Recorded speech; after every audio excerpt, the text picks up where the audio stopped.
Selamat siang saudara, Anda saat ini sedang menyaksikan liputan 6 terkini bersama saya Teatrika Putri langsung dari Gedung Mahkamah Konstitusi. Saudara, pada hari ini Mahkamah Konstitusi akan membacakan putusan terkait dengan gugatan uji materi Undang-Undang Nomor 7 Tahun 2017 tentang pemilihan umum, yang mana pada hari ini Mahkamah Konstitusi ini akan memutuskan apakah nantinya sistem pemilu akan dilakukan secara tertutup ataupun terbuka. Dan sidang saat ini sudah dimulai, tadi dibuka oleh Ketua Mahkamah Konstitusi Anwar Usman, yang tadi juga Anwar Usman sudah membacakan terkait dengan kronologi bagaimana gugatan uji materi Undang-Undang Pemilu ini dilakukan oleh sejumlah pihak, dan pada hari ini terdapat 8 hakim yang juga ikut terlibat dalam pembacaan putusan terkait dengan gugatan uji materi sistem pemilu hari ini, yang mana 8 hakim ini terdiri dari Ketua Mahkamah Konstitusi Anwar Usman, lalu juga ada beberapa hakim lainnya seperti Yeni Nurbaningsih, lalu ada juga seperti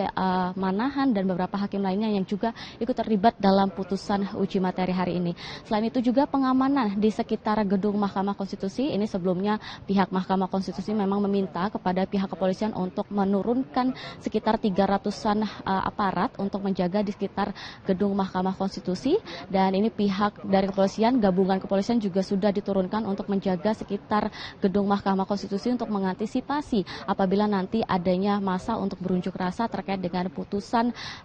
Mahkamah Konstitusi pada hari ini. Dan selain itu juga informasi bagi saudara juga yang hendak melewati kawasan Mahkamah Konstitusi, ini jalan dari arah Patung Kuda menuju Merdeka Barat juga sudah dilakukan penutupan, sehingga bagi masyarakat yang hendak melewati kawasan gedung Mahkamah Konstitusi bisa melalui Jalan Abdul Muiz. Nah, saudara, kalau saya bisa mengulas sedikit terkait dengan gugatan uji materi Undang-Undang Pemilu pada hari ini, memang gugatan ini dilakukan sejak November 2022 lalu, yang mana ini dilakukan oleh sejumlah pihak, dan salah satu pihak yang menggugat gugatan uji materi ini adalah dari PDI Perjuangan, yang mana para penggugat ini menilai sistem proporsional terbuka yang saat ini berlangsung di Indonesia ini bisa membuat demokrasi menjadi semakin buruk, karena para calon legislatif ini harus saling sikut untuk mendapatkan suara terbanyak dan juga mendapatkan nomor urutan paling depan. Selain itu juga para penggugat ini menilai bahwa sistem proporsional terbuka ini bisa memunculkan politik uang, karena para calon legislatif yang ingin mendapatkan suara terbanyak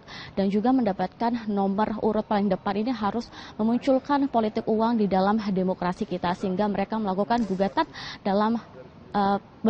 pemilu tahun ini. Sementara ini laporan dari kami akan kembalikan ke program kesayangan Anda. Saya Teatrika Putri, salam SCTV.